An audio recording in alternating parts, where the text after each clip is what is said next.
ওই চোখে দেখিস না, নাকি চোখ বাসায় খুলে রেখেছিস? সরি, আসলে আমি দেখিনি। দেখিসনি নাকি দেখেও না দেখার ভান করছিস? সত্যি আপু, আমি দেখিনি। চুপ, তোর মতো ছেলেকে আমার ভালো করে চেনা আছে, ফাজিল কোথাকার। ওই চুপ, থাপড়াইয়া সব দাঁত ফেলে দিব তোকে। বলছি না আমি দেখে শুনে ধাক্কা দেইনি। কি আবার মুখে মুখে তর্ক করিস? আজ তোর 12টা বাজাবো। 12টা পর্যন্ত দাঁড়িয়ে থাকার কোনো ইচ্ছা আমার নাই। দেখি সাইড হ, আমাকে কলেজে যেতে হবে। তোরে আমি দেখে নিব। হুম। পরে দেখবি। কিরে, এখনই একটা ছবি তুলে নে বলে চলে আসলাম। ধুর, মুডটাই নষ্ট করে দিল হারামজাদি গুন্ডিমে। এখন পরিচয়টা দেওয়া যাক। আমি আপনাদের কমেডিয়ান রাইটার সামির, বাবা মার বান্দরের থুক্কু আদরের বড় ছেলে। আজকে আমার কলেজের প্রথম দিন, সবেমাত্র বাসা থেকে বের হইছি, আর তখনই গুন্ডি মেয়েটার সাথে ধাক্কা খেলাম। তারপর কি হলো সেটা তো দেখলেন। গুন্ডি হলে কি হবে, চেহারাটা পরীর মতো সুন্দর। যাই হোক, আপনাদের সাথে কথা বলতে বলতে কলেজে চলে এসেছি। দেখতে দেখতে কয়েকটা ক্লাস করলাম, আর বেশ কয়েকজনের সাথে বন্ধুত্ব হলো। যাদের সাথে পরিচয় হলো তারা হচ্ছে আলী, রাকিব, সাগর আর রাসেল। তো আমরা কয়েকজন মিলে ক্লাস শেষ করে ক্যান্টিনে বসে আছি। হঠাৎ একটা পিচ্চি এসে বলল, ভাইয়া, দিয়া আপু আপনাকে ডাকছে। কোন দিয়া আপু? আমার সাথে চলেন। চলো। আরে এটা তো সকালের সেই গুন্ডি মেয়েটা, তার মানে এর নামই দিয়া। ওই এদিকে আয়। ব্যবহার দেখে মনে হলো এক থাপ্পড় দিয়া 32টা দাঁত ফালাইয়া দেই, কিন্তু কলেজে নতুন দেখে কিছু বললাম না। ওই কথা কানে যাচ্ছে না? আপু, আপনি আমার সাথে এমন ব্যবহার করছেন কেন? ওই, তোর সাথে কিভাবে কথা বলতে হবে? কেন ডেকেছেন বলুন? তোর সাথে প্রেম করব দেখে ডাকছি। কি প্রেম করবি? বলেই দিয়া আর ওর বান্ধবীরা সবাই একসাথে হেসে উঠল। মনটা কয় সবগুলারে লাঠি দিয়া পিডাইয়া তক্তা বানাইয়া দেই, কিন্তু কিছু না বলে চলে আসলাম বন্ধুদের কাছে। দোস্ত, মালটা কেডা? ও হচ্ছে পুলিশ কমিশনার রফিকুল সাহেবের মেয়ে। ওকে দেখলে সবাই ভয় করে। ওকে কেউ ডিস্টার্ব করলে ওর বাবাকে বলে দেয়, আর ওর বাবা এসে ছেলেটাকে তুলে নিয়ে যায়। ও এই ব্যাপার। কমিশনারের মেয়ে গুন্ডি কমিশনার? কিন্তু কেন? কিছু না, চল বাসায় যাই। চল। তারপর বাসায় আসলাম, খাওয়া দাওয়া করে একটা ঘুম দিলাম। রাতে ঘুম থেকে উঠে আবার খেয়ে আবার ঘুমিয়ে পড়লাম। কাজ নেই, বেকার আপনাদের কমেডিয়ান রাইটার ভাই, তাই খাই আর ঘুমাই, আর বাপের কাছে মাইর খাই। সকালে ঘুম থেকে উঠে নাস্তা করে কলেজে গেলাম। যেই মাত্র কলেজের গেটে পা দিছি তখনই, ওই হারামি, এদিকে আয়। আপনারাই কন? আমার নাম সামির, আমারে ডাকতেছে হারামি করে। মনটা কি কয় মনে হচ্ছে সবগুলোরে ধরে আছাড় দেই। কি হইছে বলুন? আর আমার নাম হারামি না, আমার নাম সামির। তোর নাম দিয়ে আমি কি করবো? আর শোন, এখন থেকে কলেজে ঢুকতে গেলে আমাদেরকে সালাম দিয়ে কলেজে ঢুকবি, আর তোর টাকা দিয়ে আমাদের ফুচকা খাওয়াবি। কথাটা বলার সাথে সাথে ঠাস। আপনারা আবার কি ভাবছেন আমাকে মারলো? না, আমি মারলাম। সকাল সকাল মেজাজটা গরম করে দিল। বাবা, তুমি মনে হয় কলেজে নতুন, তুমি তাড়াতাড়ি চলে যাও, না হলে তোমার সমস্যা হবে। আমার কিছু হবে না স্যার, আপনি কোনো চিন্তা কইরেন না। স্যারের সাথে কথা বলতে বলতে আমি খেয়ালই করিনি এতক্ষণে কলেজের সব স্টুডেন্টরা এখানে চলে এসেছে, আর আমার দিকে এমনভাবে তাকিয়ে আছে, নিজেকে এই মুহূর্তে মঙ্গল গ্রহের প্রাণী বলে মনে হচ্ছে। আর এদিকে দিয়া তার বাবাকে ফোন দিয়ে আসতে বলছে। কিছুক্ষণ পর দিয়ার বাবা আসলো, তারপর আমাকে, ওই তোর সাহস কিভাবে হয় আমার মেয়ের গায়ে হাত তোলার? বলেই আমাকে একটা থাপ্পড় মারলো। দেখুন স্যার, আপনার ভুল হচ্ছে, দোষটা আমার না, আপনার মেয়ের। কি, তুই আমার সাথে তর্ক করছিস? তোকে আজ আমি মেরেই ফেলবো। বলেই লাঠি নিয়ে আমার দিকে এগোতে লাগলো। হঠাৎ প্রিন্সিপাল স্যার বলল, ছেলেটা খুব ভালো, এবারের মতো ওকে মাফ করে দিন। ঠিক আছে, আপনার কথায় ওকে ছেড়ে দিলাম। এরপর ওকে যেন আমার মেয়ের আশেপাশে না দেখি। বলে দিয়াকে নিয়ে চলে গেল। আমিও কলেজ থেকে বাহিরে একটা দোকানে এসে বসলাম। তারপরে একটা বেনসন সিগারেট ধরালাম। সিগারেট টানছি আর ভাবছি কিভাবে এর প্রতিশোধ নেওয়া যায়। কলেজ থেকে বাসায় আসলাম, ফ্রেশ হয়ে খাওয়া দাওয়া করলাম। তারপর বাহিরে গেলাম বন্ধুদের সাথে আড্ডা দিতে। জেনে রাখেন, ভালো কলেজের ওই ঘটনার সময় আমার বন্ধুরাও ওখানে ছিল। দোস্ত, আমি প্রতিশোধ নিতে চাই। কিন্তু কিভাবে? দিয়াকে আমার প্রেমের ফাঁদে ফেলে। আইডিয়াটা খারাপ না, কিন্তু দিয়া কি তোর প্রেমে পড়বে? আরে বোকা, মিষ্টির ঘ্রাণ পেলে মৌমাছির অভাব হবে না। মানে বুঝলাম না। চল। বুঝতে হবে না, চল। তারপর বাসায় এসে খাওয়া দাওয়া করে ঘুমিয়ে পড়লাম। সকালে ঘুম ভাঙলো আম্মুর ডাকে। ঘুম থেকে উঠে নাস্তা করে কলেজে গেলাম।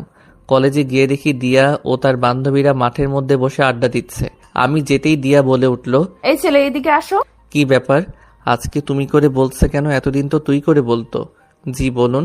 কালকের ঘটনার জন্য সরি, আসলে ভুলটা আমারই ছিল। আমি মনে মনে ভাবলাম, কি ব্যাপার, একদিনের মধ্যে এত পাল্টে গেল কিভাবে? আবার কোনো ফাঁদে ফেলবে না তো? আবার ভাবলাম, সে যখন নিজের ভুল বুঝতে পারছে তখন মাফ করে দেই। তাছাড়া দিয়াকে আমার প্রেমে ফেলার এটা একটা বড় সুযোগ। না, এই সুযোগ হাতছাড়া করা যাবে না। আপনারা কি বলেন? শুধু তামাশা দেখেন, কাজ তো নেই। ওই কি হলো, কি ভাবছো? না, কিছু না। তার মানে আমাকে মাফ করবে না? করব, কিন্তু একটা শর্তে। কি শর্ত? We are friends now. Yup, sure? চলো, আজকে ক্লাস করব না। কেন? আজকে আমরা পার্কে ঘুরতে যাব। কিন্তু আমাকে থামিয়ে দিয়ে। কোনো কিন্তু না, চলো।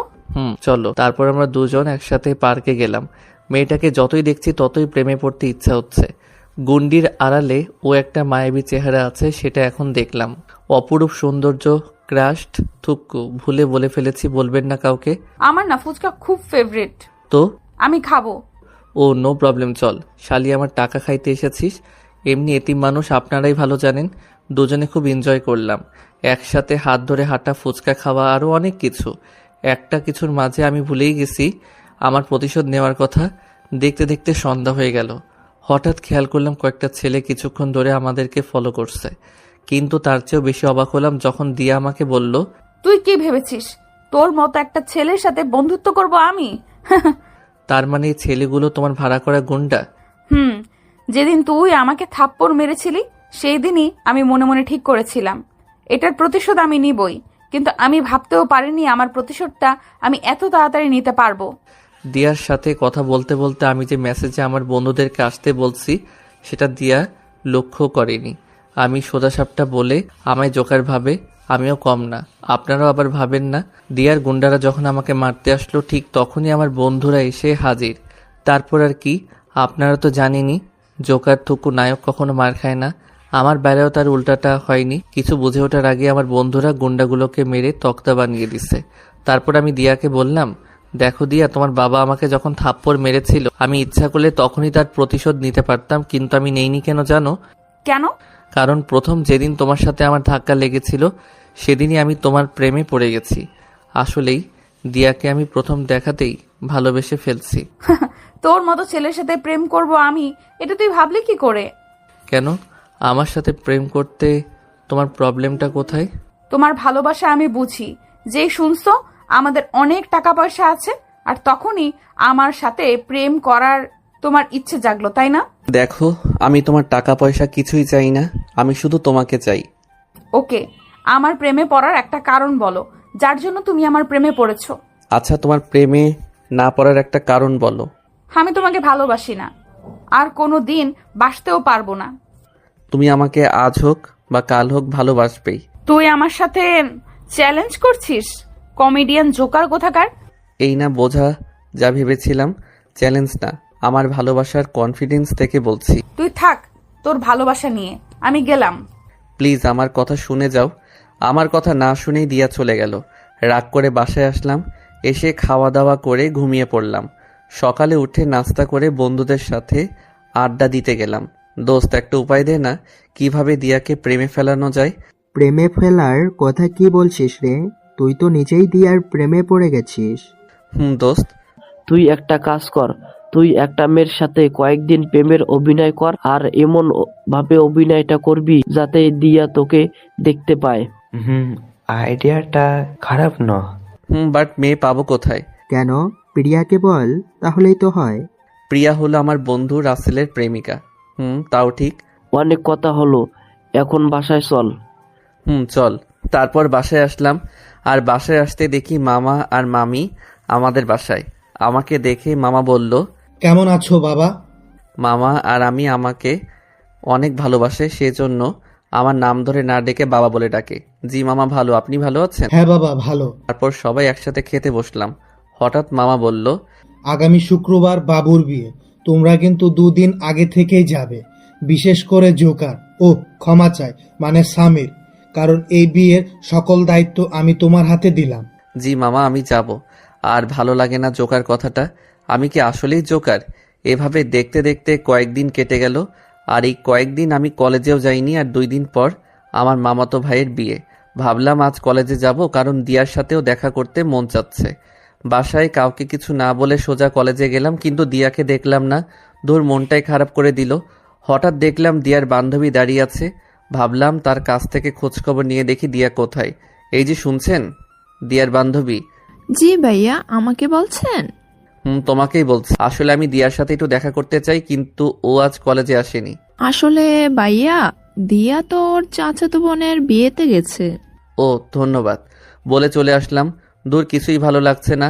মনটা বারবার শুধু দিয়ার সাথে কথা বলতে চাচ্ছে। কলেজ থেকে বাসে আসলাম। তাড়াতাড়ি রেডি হয়ে নে, আজকে তোর মামা বাড়ি যাব। মা, কাল গেলে হয় না? আসলে দিয়ার সাথে দেখা না করে মনটা যেতে চাচ্ছে না। না হয় না, আজকেই যেতে হবে, তাড়াতাড়ি রেডি হয়ে নে। আচ্ছা। তারপর রেডি হয়ে মামার বাসার উদ্দেশ্যে রওনা দিলাম। মামার বাসা বেশি দূর হওয়ায় যেতে যেতে রাত হয়ে গেল।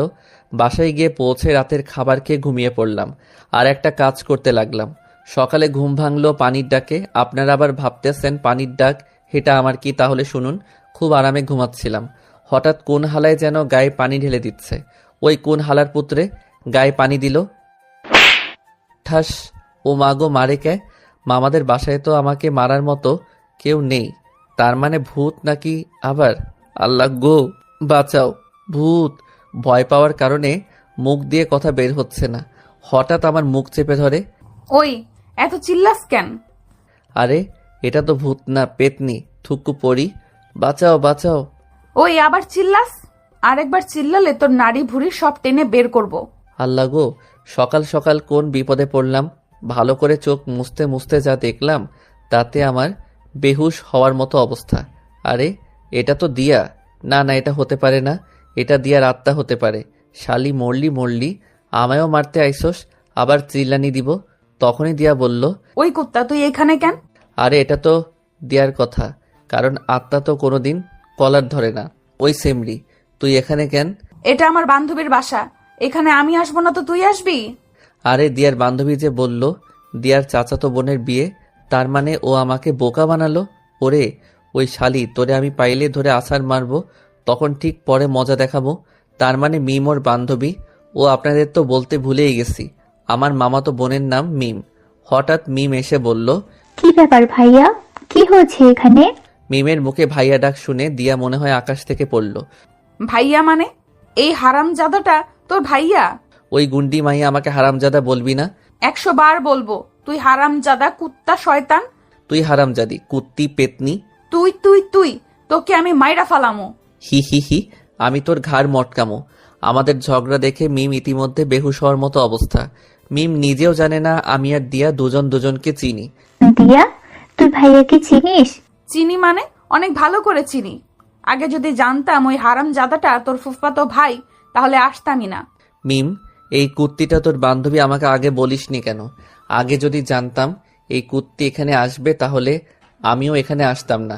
তোরে আমি। দিয়াকে থামিয়ে দিয়ে, কি ভালোবাসবি? ওই, তোরা কি শুরু করেছিস এখানে? নাস্তা করবি, চল। তোরে আমি পরে দেখে নিমু। আমিও আমিও কি? আমিও তোকে পরে দেখে নিব। আহা কি আনন্দ আকাশে বাতাসে। তার মানে বিয়ে বাড়িটা দিয়ার সাথে কাটানো যাবে। ইস, ভাবতেই মনের মধ্যে ললি ড্যান্স মানে লুঙ্গি ড্যান্স দিচ্ছে। তারপর সবাই মিলে নাস্তা করলাম। নাস্তা করতে করতে হঠাৎ মামা বলল, আমাদের এখানে একটা সুন্দর পাহাড় আছে, তোমরা সবাই গিয়ে দেখে আসতে পারো। মামা আমরা সবাই যাব, চলো। না বাবা, বিয়ে বাড়ির অনেক কাজ আছে, তুমি একটা কাজ করো, মিম আর দিয়াকে নিয়ে যাও। মামার কথা শুনে খুশির ঠেলায় খাবার টেবিলে লাফ দিয়ে উঠলাম। আমার লাফ দেওয়া দেখে সবাই আমার দিকে তাকিয়ে আছে, বিশেষ করে দিয়া। দিয়া মনে হয় বুঝতে পারছে আমি তার জন্যই খুশিতে লাফ দিছি। কি হলো বাবা? না মামা, কিছু না। আসলে পায়ের কাছে বিড়াল ছিল তো, সেজন্য। আমার কথা শুনে সবাই একসাথে হেসে উঠল। ব্যাপারটা বুঝলাম না, সবাই কেন হাসলো? আপনারা বলতে পারলে বইলেন। তাহলে তুমি মিম আর দিয়া দুপুরে পাহাড় দেখতে যেও। না মামা, আমি এখনই যাব। বলেই মুখে হাত দিলাম। হায় হায়, আমি এটা কি বললাম? আমি মামার মুখের উপর কোনোদিন কোনো কথা বলিনি। সরি মামা, আসলে মুখ ফসকে বেরিয়ে গেছে। ওকে, লেটস এনজয়। থ্যাঙ্কস মামা। তারপর আমি দিয়া আর মিম পাহাড় দেখার উদ্দেশ্যে বেরিয়ে পড়লাম। অনেকক্ষণ ধরে পাহাড়ে ঘুরছি, কিন্তু এখনো পর্যন্ত আমার আর দিয়ার মধ্যে কোনো কথা হয়নি। ভাইয়া চলো ওই ঝর্ণার ওই দিকটাই যাই। চলো। ঝর্ণার ওই দিকে যেতেই দিয়া একটা খাদে পড়ে গেল, কিন্তু একটা গাছের ডাল ধরে আটকে আছে। অল্পের জন্য খাদে পড়েনি, বাট এখনো ঝুলে আছে। ভাইয়া এখন কি হবে? প্লিজ দিয়াকে তাড়াতাড়ি তুলো, তাছাড়া পড়ে যাবে। ভাবলাম এটাই দিয়াকে প্রেমে ফেলার দারুণ সুযোগ, কিন্তু যে বড় খাদ, একবার পড়ে গেলে নিশ্চিত মৃত্যু। কিন্তু দিয়া মরে গেলে আমার কি হবে? কারণ আমি তো দিয়াকে ছাড়া বাঁচবো না। প্লিজ আমাকে তুলো। দেখি কোথাকার চোখ কোথায় থাকে। বাঁচাও। তুলবো, কিন্তু একটা শর্ত আছে। একটা কেন, 100টা শর্ত পূরণ করব, আগে আমাকে তুলো।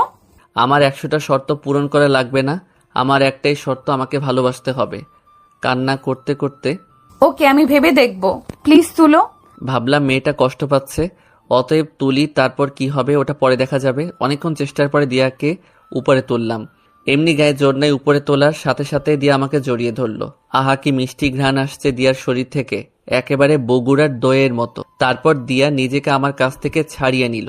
আসলে সামির, আমি একজনকে ভালোবাসি। দিয়ার কথা শুনতেই মনে হয় আমার মাথায় আকাশ ভেঙে পড়ল। নিজের অজান্তেই বুকের বাম পাশে চিনচিন ব্যথা অনুভব করলাম। দুই চোখ দিয়ে অঝর ধারায় বৃষ্টি পড়ছে। আরে বোকা, কাঁদছো কেন? আমি কাকে ভালোবাসি সেটা তো আগে শোনো। কাকে? তোমাকে। I love you Samir. Will you marry me my dear? কথা শেষ হতে না হতেই দিয়াকে জড়িয়ে ধরে চুমু খেতে লাগলাম। আরে শক্ত করে জড়িয়ে ধরো না প্লিজ। তারপর আমি দিয়াকে আরো শক্ত করে জড়িয়ে ধরলাম। দিয়ার গরম নিঃশ্বাস আমার বুকে পড়ছে এখন। এভাবে সারা জীবন ভালোবাসা দিয়ে আঁকলে রাখতে পারবে? পারবো গুন্ডি সোনা, যদি তোমার পাশে থাকার সুযোগ দাও। ওই আমাকে গুন্ডি বললে মেরে তক্তা বানিয়ে ফেলবো, আর আমি ছাড়া অন্য কোনো মেয়ের দিকে তাকালে চোখ তুলে ফেলবো। আল্লাদি গলায় কয়েকটা কিল ঘুষি দিয়ে হাই হাই, কি মেয়ে রে বাবা, প্রেম না করতেই এরকম না জানি প্রেম করলে আরো কত কিছু বলে। আমরা এখন যেতে পারি? আরে আমি তো ভুলেই গেছি, এইখানে কেউ সিনেমা দেখছে আর একজন সিনেমা শুনছে, কি তাই না? চলো। তারপর সবাই মিলে বাসায় আসলাম। রাত হয়ে গেল। অনেক ক্লান্ত থাকায় শোয়ার সাথে সাথে ঘুমিয়ে পড়লাম। সকালে উঠে বুকের উপর ভারী কিছু অনুভব করলাম। আরে এটা তো দিয়া, পাগলিটা আমাকে জড়িয়ে ধরে আছে। কিন্তু এত সকালে ও আমার রুমে আসলো কিভাবে? হঠাৎ মনে পড়ল কাল রাতে তো পাগলিটা আমার কাছে এসেছিল ধন্যবাদ দেওয়ার জন্য। কি মায়াবী লাগছে মেয়েটাকে, মনে হয় সারা জীবন দেখলেও দেখার স্বাদ মিটবে না। তারপর হঠাৎ মনে পড়ল কেউ যদি দিয়াকে আমার রুমে দেখে তাহলে মান সম্মান সব শেষ হয়ে যাবে। দিয়া, এই দিয়া ওঠো। দিয়া, ওই দিয়া। হঠাৎ মামা দরজায় নক করলো। মামা যদি আজকে আমাদের দুজনকে একসাথে দেখে তাহলে অবস্থা খারাপ হয়ে যাবে। কি করব ভাবতেছি, হঠাৎ মনে হলো দিয়াকে ওয়াশরুমে রেখে আসি। যেই ভাবা সেই কাজ। দিয়াকে কোলে তুলে ওয়াশরুমে কমোডের উপর বসিয়ে রেখে দরজা খুলে দিলাম। কি ব্যাপার, দরজা খুলতে এত সময় লাগে? না মানে আসলে ঘুমিয়েছিলাম তো তাই। ও তা তুমি কি বাবা আজকাল ওড়না পরে ঘুমাসো? এই মেরে ছেড়ে দিয়ার ওড়না তো আমার খাটের উপর, এখন কি হবে আল্লাহ জানে। এমন সময় মিম আসলো রুমে। মামা, ওই ওড়নাটা মিমের। মিম, ওটা তোর ওড়না? আমি মিমকে ইশারা দিয়ে হ্যাঁ বলতে বললাম। হ্যাঁ বাবা, ওটা আমার ওড়না। ওহ, তাহলে এই ঘরে। বাঁচাও, বাঁচাও। হঠাৎ দিয়া ওয়াশরুমের ভিতর থেকে চিৎকার দিয়ে উঠল। দিয়ার চিৎকার শুনে মামা আর মিম অবাক হয়ে আমার দিকে তাকিয়ে আছে। দিয়া ওয়াশরুম থেকে বাহিরে এসে আমাকে জড়িয়ে ধরল। সামির, দিয়া তোমার রুমে এলো কিভাবে? মামা মিম জানে, আমি কিছু জানি না। ওরে হাতারাম, আমি কি জানি? আমি ফিস ফিস করে বললাম, প্লিজ একটু ম্যানেজ করে দে আমার লক্ষ্মী বোন। আসলে বাবা, দিয়াকে আমি এই রুমে পাঠাইছি। কেন? আসলে হঠাৎ করে আমার ওয়াশরুমের পানির লাইটটা বন্ধ হয়ে গেছে তো তাই। ওহ, বলে চলে গেল। যাক বাবা, বাঁচা গেল। এখন বলতো তোদের মতলব কি? আর তোরা দুজন কি রাতে একসাথে থেকেছিস? না না, আমি সকালে উঠে দেখি দিয়া আমার বুকের উপরে আমাকে জড়িয়ে ধরে শুয়ে আছে। আমার কথায় দিয়া একটু লজ্জা পেল। ওহ, এই ব্যাপার। বলে মিমও চলে গেল। ও ওই গুন্ডি, তুমি আমার রুমে ঘুমিয়েছিলে কেন? ওই কুত্তা, তুমি আমারে বাথরুমে রেখে এসেছো কেন? দেখলি যখন তুমি বাথরুমে, তার মানে নিশ্চয়ই কোনো সমস্যা হয়েছিল, যার কারণে তোমাকে বাথরুমে রেখে এসেছিলাম।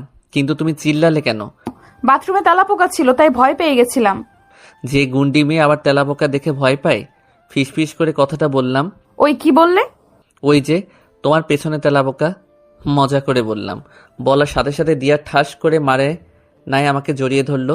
আমিও তাকে জড়িয়ে ধরলাম। কেবল একটা কিস দিতে যাব, তখনই মিম বলল, ভাইয়া, বিয়ে বাড়িতে এগুলো জায়েজ নেই। বলে চলে গেল। কি ফাজিল মেরে বাবা, তার মানে আমার আর দিয়ার কথা সব মিম শুনে ফেলছে। এই দিয়া আবার কোথায় গেল? যাক বাবা, আপনাদের সাথে কথা বলতে বলতে দিয়াও পালালো। আজকে আমার মামাতো ভাইয়ের বিয়ে, বাড়িটা খুব সুন্দর করে সাজানো হয়েছে। ঘর থেকে বের হতেই মিম, দিয়া সহ একদল পরী, মানে মেয়ে, আমাকে ঘিরে ধরলো। এই তোরা শোন, এটা আমাদের বরের ভাই, ওকে একটু শরবত খাওয়া। বান্ধবীদের উদ্দেশ্য করে বলল, এই নিন শরবত, সবটুকু খেয়ে নিন। যাক বাবা, এমনিতে খুব পানির পিপাসা পেয়েছিল। মেয়েটা গুন্ডি হলেও মনটা পাথরের, মানে তুলার মতো নরম। সবেমাত্র এক ঢোক শরবত খাইছি, মনে হচ্ছে কান দিয়ে বাতাস বের হচ্ছে, এতটাই ঝাল যে চোখে পর্যন্ত ঝাপসা দেখছি। মিম আমাকে পানি দিল, কিন্তু পানি খেয়েও কাজ হলো না। হঠাৎ দেখলাম লাল টকটকে একটা কি যেন, চোখে ঝাপসা দেখার কারণে ভালোভাবে বুঝতে পারলাম না ওটা কি, তবে দেখে মনে হয় মিষ্টি হবে। আর কোনো কিছু না ভেবে দিলাম এক কামড়, আর তখনই আও ওমা গো! আরে এটা তো দিয়ার কণ্ঠ। চোখ মুছতে মুছতে তাকিয়ে দেখি, হাই আল্লাহ, আমি তো মিষ্টি ভেবে দিয়ার ঠোঁটে কামড় দিছি। ভাগ্য ভালো যে বাড়িতে তেমন লোক ছিল না, তাছাড়া দিয়া যে জোরে চিৎকার দিছে তাতে এতক্ষণে আমার 12টা বাজত। দিয়ার দিকে তাকিয়ে দেখি মেয়েটার চোখ পানি দিয়ে ভরে গেছে আর ঠোঁট কেটে রক্ত বের হচ্ছে। ভাবতেই খারাপ লাগছে। ছি, আমি দিয়ার সাথে এটা কি করলাম? দিয়ার চোখের পানি দেখে আমি আর নিজেকে ধরে রাখতে পারলাম না, শক্ত করে জড়িয়ে ধরলাম দিয়াকে। তারপর বললাম, সরি সোনা, আসলে আমি দেখিনি যে ওটা তোমার ঠোঁট। আমি ভেবেছিলাম হয়তো মিষ্টি কিছু হবে, আসলে ঝালের কারণে চোখে ঝাপসা দেখছিলাম তো তাই। কেন আমার ঠোঁট তোমার মিষ্টি লাগেনি? আবার জিগাই, মিষ্টি লাগছে মানে টাঙ্গাইলে চমচমের মতো মিষ্টি লাগছে। তাহলে একবার মিষ্টি খেয়ে পেট ভরে গেল? দিয়ার কথা শেষ হতে না হতেই আবার একটা লিপ কিস দিলাম। একটানা 5 মিনিট কিস দেওয়ার পর দিয়া ওর রুমে গেল, আর আমি আমার রুমে আসলাম। দুপুরে খাওয়া দাওয়া করে রুম থেকে বের হলাম, আর বের হয়েই 1000 ভোল্টের একটা শর্ট খেলাম। কারণটা হলো দিয়া আজকে নীল শাড়ি পরছে, সাথে নীল চুড়ি, কপালে টিপ আর ঠোঁটে লাল লিপস্টিক। আমি যেন চোখ ফিরাতে পারছিলাম না, দিয়াকে একদম নীল পরীর মতো লাগছে। হঠাৎ আমার স্বপ্নের ঘোট কাটিয়ে দিয়া বলল, এই যে মিস্টার, কি দেখো এমন করে? ওয়াও। ওই কি হলো, কথা বলো। না মানে তোমাকে দেখছি। কেন, এর আগে কখনো দেখোনি? দেখেছি, কিন্তু তোমার মাঝেও যে একটা পরী আছে সেটা কি তুমি জানো? আমার কথায় দিয়া একটু লজ্জা পেল। ভাইয়া, হয়েছে, এমন হাঁ করে আর দেখা লাগবে না, পরে আরো অনেক দেখা চান্স পাইবা। দুষ্টুমি একটা হাসি দিয়ে তারপর আমরা সবাই মেয়ের বাড়িতে, মানে বিয়ে করাতে যাওয়ার জন্য রওনা হলাম। সেখানে গিয়ে পৌঁছালাম মাগরিবের নামাজের সময়, কিন্তু সেখানে গিয়ে আরেকটা মেয়ের উপর ক্রাশ খাইলাম। কিন্তু পরে মনে হলো, আরে আমি তো ভদ্র ছেলে, আর আমার জন্য তো দিয়া আছেই। আমার এই ব্যাপারটা মনে হয় দিয়া লক্ষ্য করছে। দিয়া এসে আমাকে বলল, এই যে মিস্টার, ওই মেয়ের দিকে এমন হা করে তাকিয়ে আছো কেন? মেয়েটা খুব সুন্দর, একদম পরীর মতো। দিয়াকে রাগানোর জন্য রেগে গিয়ে আর আমি পেতনির মতো মুখ ফসকে বেরিয়ে গেল। তবে রে দাঁড়া, তোরে আজ আমি খাইয়া ফালামো, তোর হাড্ডি ভাঙ্গা পানের দোকান দিমু। কিন্তু কে শুনে কার কথা দিলাম এক দৌড়। আপনারা কি ভাবছেন আমি সেখানে দাঁড়িয়ে থাকবো? আমারে কি পাগলা কুত্তায় কামড়াইছে? যে গুন্ডি মাইয়া, তার উপর আবার বিয়ে বাড়ি, বুঝতেই পারছেন। আমাকে ধরতে পারলে কি হতো। দৌড়াতে দৌড়াতে একটা মেয়ের সাথে ধাক্কা খেলাম। ওই চোখে দেখেন না, চোখ কি খুলে বাসায় রেখে এসেছেন নাকি? চোখ আছে দেখেই তো শুধু ধাক্কা খেলাম, তাছাড়া কি? রেগে অ্যাটম বোম হয়ে। তাছাড়া তো জড়িয়ে ধরতাম আরো কত কি। বলেই দিলাম এক দৌড়। মেয়েটার সামনে বেশিক্ষণ থাকলে হয়তো ঘুষি মেরে নাক ফাটিয়ে দিত। দৌড়াতে দৌড়াতে ধপাস করে একটা গাছের সাথে ধাক্কা খেলাম। আপনার আবার ভাইবেন না যে ধাক্কা খেয়ে আমি আমার অতীত ভুলে গেছি, কারণ ওটা শুধু সিনেমাতেই হয়। দূর দৌড়ানোর পর শরীরে একবারে ঘেমে গেছে। ভাবলাম একটু ফ্রেশ হওয়া দরকার। ফ্রেশ হয়ে মুখে কিছু আটা ময়দা, থুকু স্নো পাউডার লাগালাম। ভাবলাম মামার সাথে একটু দেখা করে আসি। মামার কাছে যেতেই, ভূত ভূত ভূত। আরে মামি তো বেহুশ। হোয়াট মামা, আই এম সামির, ইওর একমাত্র ভাগ্নে। মামা আমার ইংরেজি শুনে বেহুশ হওয়ার মতো অবস্থা। আমি ভাবলাম মামা মনে হয় ইংরেজি কম জানে, সেজন্য আমার কথা বুঝতে পারিনি। সামির, তুমি যে আমার ভাগ্নে এটা যেন কাউকে বলো না, কেমন? আমার চেহারা দেখলে যে কেউ ভয় পাবে, সেজন্য মামা কথাটা বলল। ওকে মামা, ইউ কোনো টেনশন করো না বলে চলে আসতে লাগলাম। তখনই দিয়া আমার সামনে পড়ে ভূত ভূত বলে চিল্লাতে চিল্লাতে বেহুশ হয়ে গেল। কি ব্যাপার, সবাই আমাকে দেখে ভূত ভূত করছে কেন? যেই মাত্র আয়নার সামনে গেলাম, এবার আমি নিজেই বেহুশ হওয়ার মতো অবস্থা, কারণ তখন স্নো ভেবে কালি মুখে দিয়েছিলাম। দেখতে দেখতে বিয়েটা হয়ে গেল। তারপর সবাই বাসায় আসলাম বউ নিয়ে। ভাবলাম দিয়ার সাথে একটু কথা বলা দরকার, কিন্তু আমাকে অবাক করে দিয়ে দিয়া নিজেই আমাকে এসে বলল, ওই মিস্টার শয়তান, তোর মামাতো ভাইয়ের বিয়ে তো হলো, তা তোমারটা কবে হবে শুনি? যেদিন তোমাকে আপন করে পাবো তার আগের দিন। দিয়াকে জড়িয়ে ধরে, এই ছাড়ো বলছি, লোকে দেখলে কি ভাববে? লোকে কি ভাববে সেটা দেখার বিষয় আমার নাই। দিয়াকে দেয়ালের সাথে চেপে ধরলাম। ওর দুই হাতের উপর আমার হাত রেখে দিয়ার খুব কাছাকাছি গেলাম।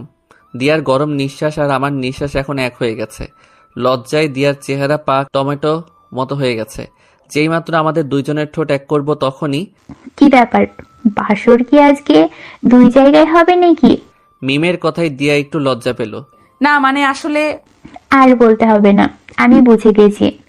তোমাদের ডিস্টার্ব করার জন্য সরি। বলে বাহিরে চলে গেল।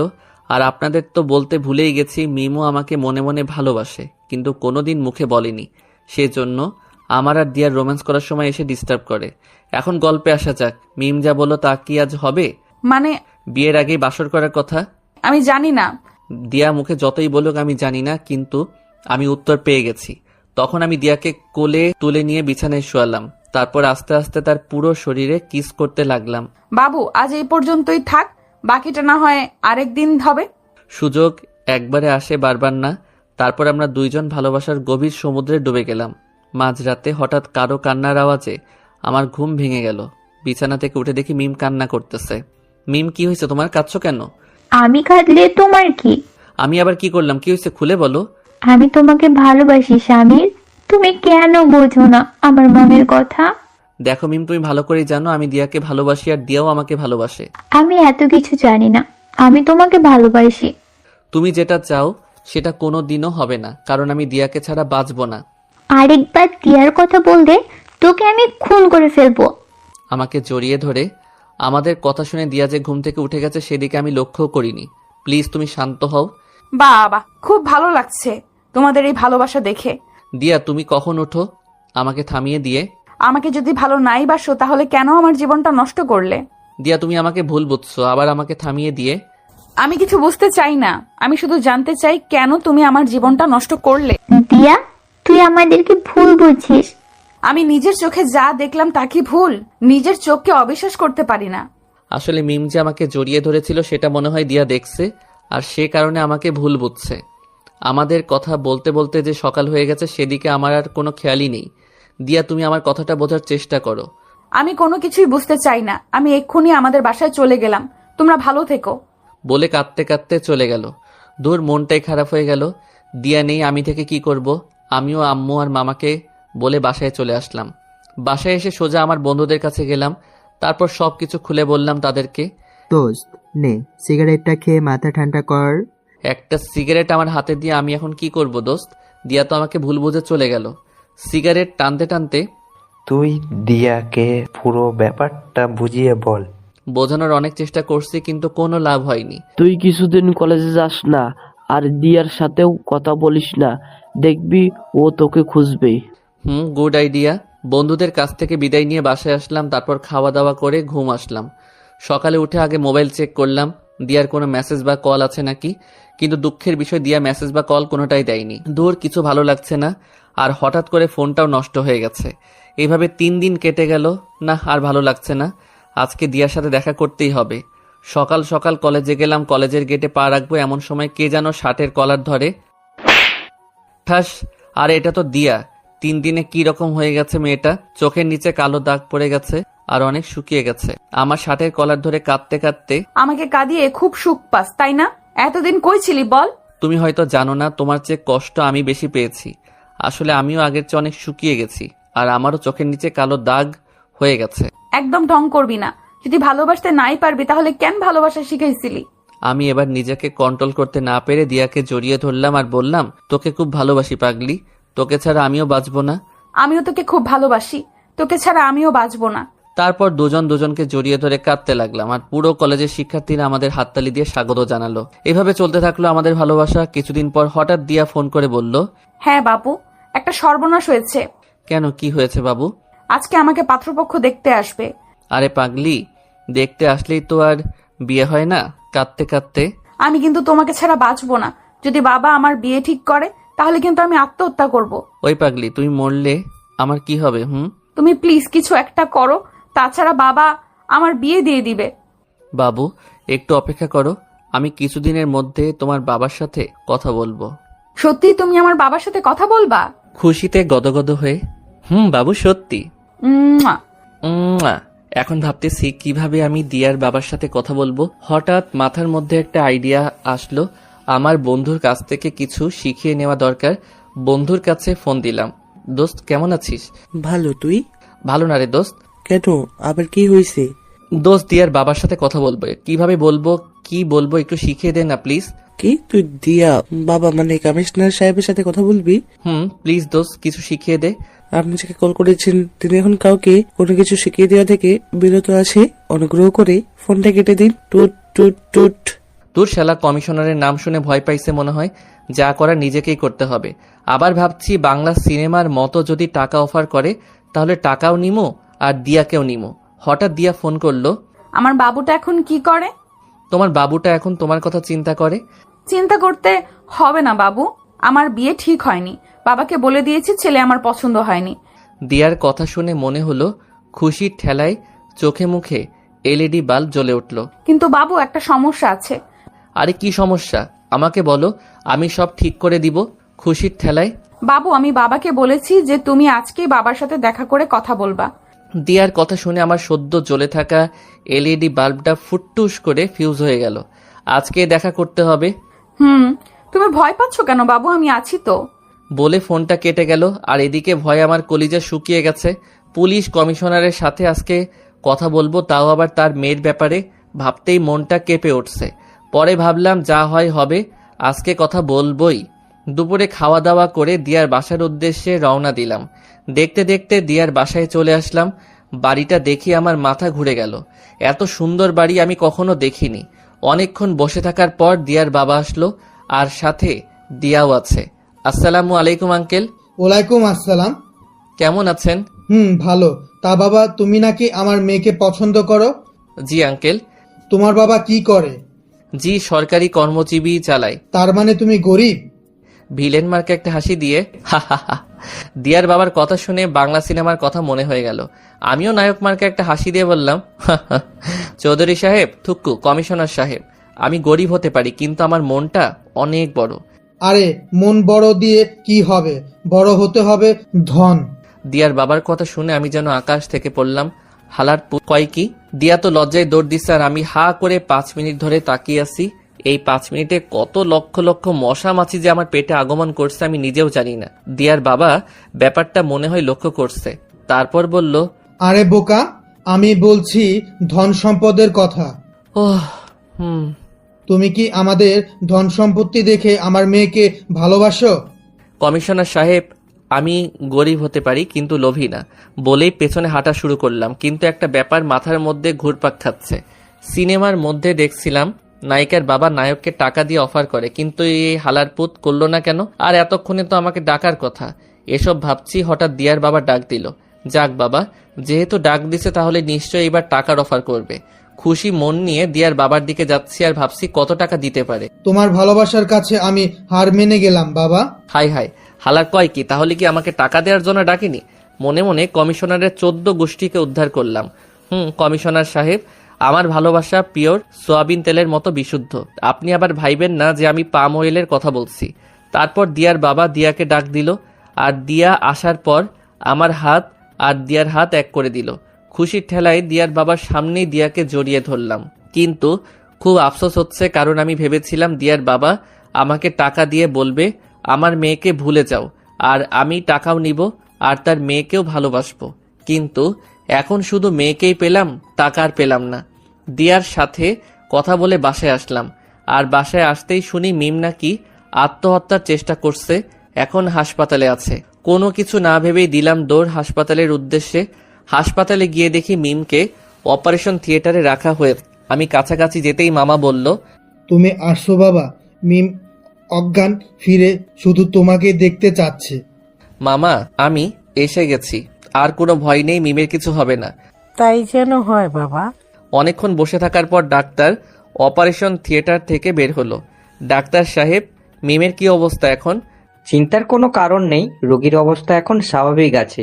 ডাক্তারের কথা শুনে মনটা ভালো হয়ে গেল, কিন্তু একটা বিষয় বুঝতে পারছি না, মিম আত্মহত্যা কেন করতে চাইছিল। তখন আমি মামাকে বললাম, মামা মিম আত্মহত্যা করতে চাইছিল কেন? আজকে মিমকে পাত্রপক্ষ দেখতে আসছিল, কিন্তু মিম নাকি ওই ছেলেকে পছন্দ হয়নি, ও নাকি কাউকে ভালোবাসে। আমি শুধু বলেছিলাম তোর মন যা চায় তুই তাই কর, আমি কিছু জানি না। হঠাৎ ডাক্তার এসে বলল মিমের জ্ঞান ফিরছে। তারপর আমরা সবাই ভিতরে গেলাম। আমাকে দেখে মিম কাঁদতে লাগলো আর বলতে লাগলো, আমি তোমাকে ভালোবাসি, তোমাকে ছাড়া আমি বাঁচবো না। মিমের মুখে এমন কথা শুনে মামা আর মামি অবাক দৃষ্টিতে আমার দিকে তাকিয়ে আছে। তারা হয়তো বুঝতে পারছে মিমের সেই ভালোবাসার মানুষ আর কেউ না আমি, কিন্তু আমি তো মিমকে ভালোবাসি না। এটা আমি মিমকে কিভাবে বুঝাবো? মিম তুমি এসব কি বলছো? আমি তো কিছুই বুঝতে পারছি না। বাবা, আমি স্বামীরকে ভালোবাসি, তাকে ছাড়া আমি বাঁচবো না। কিন্তু মিম, আমি তো তোমাকে ভালো, আমাকে থামিয়ে দিয়ে। বাবা তুমি মিমকে ভালোবাসো, আমাকে বলতে পারতে, আমি তোমাদের বিয়ে দিয়ে দিতাম। মামি, আপনি আমার কথাটা বোঝার চেষ্টা করুন। কিছু বোঝার দরকার নাই, আজকেই তোদের বিয়ে দিব। কিন্তু মা, আমি একজনকে আমাকে থামিয়ে দিয়ে।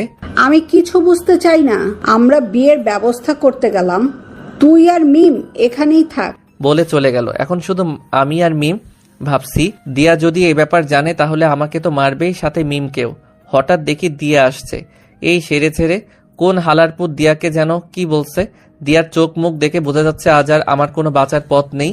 দিয়া এসেই মিমের চুলের মুঠি ধরে মারতে লাগলো আর বলছে, হারামজাদি কুত্তি, তোর এত বড় সাহস, তুই আমার স্বামীরকে বিয়ে করবি? দিয়ার চুলের মুঠি ধরে, ওই শাকচুন্নি, তোর কত বড় সাহস, তুই আমার হবু বরের সাথে প্রেম করিস? আমি দর্শকের মতো তাদের মারামারি দেখছি। হঠাৎ দিয়া একটা লাঠি নিয়ে মিমকে মারতে যাচ্ছে। না, আর মারামারি দেখা যাবে না, এখন যা করার আমাকেই করতে হবে। দিয়া মিমকে লাঠি দিয়ে আঘাত করার আগে আমি লাঠিটা ধরে ফেললাম। তারপর ঠাস করে একটা চর বসিয়ে দিলাম। এই প্রথমবার আমি দিয়ার গায়ে হাত তুললাম। সবকিছুর একটা লিমিট আছে দিয়া। ও, আমার তো মনেই ছিল না যে তুমি আর কেউ না, তুমি তো এখন অন্য কারো। তুমি আমার কথাটা একবার বোঝার চেষ্টা করো। আমি কোনো কিছু বুঝতে চাই না, যা বোঝার আমি বুঝে গেছি। বুঝেই যখন গেছিস তাহলে এখানে দাঁড়িয়ে আছিস কেন? যা ভাগ। রাগের মাথায় কথাটা বলে ফেললাম। আমার কথা শুনে দিয়া কাঁদতে কাঁদতে চলে গেল। ঠিকই করেছো, যেমন মেয়ে তেমন সাজা। বলতেই মিমকেও ঠাস করে একটা থাপ্পড় দিয়ে বাহিরে চলে গেলাম। দূর কিছুই ভালো লাগছে না, বারবার শুধু দিয়ার কথা মনে পড়ছে। কষ্ট কমাতে বারে নাইট ক্লাবে গেলাম। জীবনের প্রথম আজ ড্রিঙ্কস করলাম। কখন যে সন্ধ্যা হয়ে গেছে আমি নিজেও জানি না। হঠাৎ মার ফোন। তুই কি মানুষ নাকি অন্য কিছু? কেন, আমি আবার কি করলাম? আজ তোর বিয়ে আর তুই এখন পর্যন্ত বাইরে আছিস? 5 মিনিটের মধ্যে বাসায় আয় বলে ফোনটা কেটে দিল। বিয়ের কথা শুনে মাথায় আকাশ ভেঙে পড়ল। কি আর করার, আজ আমি বলির পাঠা। বাসায় গিয়ে শান্ত ছেলের মতো বিয়েটা করলাম। হঠাৎ এক বন্ধু দৌড়ে এসে একটা চিঠি আমার হাতে ধরিয়ে দিল। তাহলে চলুন দেখি চিঠিতে কি লেখা আছে। প্রিয় সামির, আমি জানি চিঠিতে তুমি যখন হাতে পাবে তখন হয়তো আমি আর বেঁচে থাকবো না। অনেক আশা করেছিলাম তোমাকে নিয়ে ঘর বাঁধবো, আমাদের 2টা পিচ্চি হবে, একটা তোমার মতো আর একটা আমার মতো। অনেক আশা ছিল সারা জীবন তোমার বুকে মাথা রেখে ঘুমাবো, কিন্তু নিয়তি হয়তো আমার ভাগ্যে সেই সুখটা রাখেনি। তুমি হয়তো জানো না যে আমি মা হতে চলেছি আর তুমি বাবা। আজকেই আমি তোমাকে কথাটা বলতাম, কিন্তু দেখো কি কপাল আমার, সেই সুযোগটা পর্যন্ত আমার হলো না। আর সবচেয়ে বেশি কষ্ট হলো আমার পেটের বাবুটার, কারণ সে দুনিয়ার আলো দেখার আগে দুনিয়া ছেড়ে চলে গেল। কি করব বলো, তোমাকে ছাড়া আমার জীবন মূল্যহীন ছিল। আর হ্যাঁ, আমাকে মাফ করে দিও, কারণ আমি বলেছিলাম সারা জীবন তোমার পাশে থাকবো, কিন্তু তোমাকে রেখেই আমি বেহায়ার মতো চলে গেলাম। ভালো থেকো, সুখে থেকো। আর একটা কথা, যদি কোনো দিন আমার কথা মনে পড়ে তাহলে ওই আকাশের দিকে তাকাবে, সেখানে হয়তো তুমি আমাকে দেখতে পাবে না, কিন্তু আমাদের পিচ্চিটাকে দেখতে পারবে, কারণ পিচ্চিরা নাকি ফেরেশতার মতো পবিত্র, আর পবিত্র জিনিস সব সময় আকাশের তারা হয়ে থাকে। ইতি তোমার গুন্ডি, ভালোবাসার পাগলি। চিঠিটা পড়তে পড়তে কাঁদতে লাগলাম। বিয়েবাড়ির সবাই আমার দিকে তাকিয়ে আছে, সবাই ভাবছে বিয়েতে তো মেয়েরা কাঁদে, তাহলে আমি কাঁদছি কেন? হ্যাঁ, সেটা শুধু আমি জানি। কান্না যেন থামতেই চাচ্ছে না, আর চিল্লায়ে বলতে ইচ্ছা করছে, আমি তোমাকে ভালোবাসি দিয়া, প্লিজ তুমি আমাকে মাফ করে দাও। হঠাৎ আমার ঘুম ভেঙে গেল। এই আমি কি দেখলাম? এতক্ষণ যা দেখছিলাম সব স্বপ্ন ছিল। ইয়া আল্লাহ, তোমায় হাজারো ধন্যবাদ। আমার মনে পড়েছে আমি দিয়ার আব্বুর সাথে কথা বলে বাসায় এসেছিলাম। মামা ফোন করছিল, তারপর হসপিটাল থেকে বাসায় এসে শুয়ে পড়লাম, আর এতক্ষণ এত ভয়ানক স্বপ্ন দেখছিলাম, অজান্তেই দুফোঁটা পানি চলে আসলো। আমার জীবনে এর থেকে ভয়াবহ স্বপ্ন আমি কখনোই দেখিনি।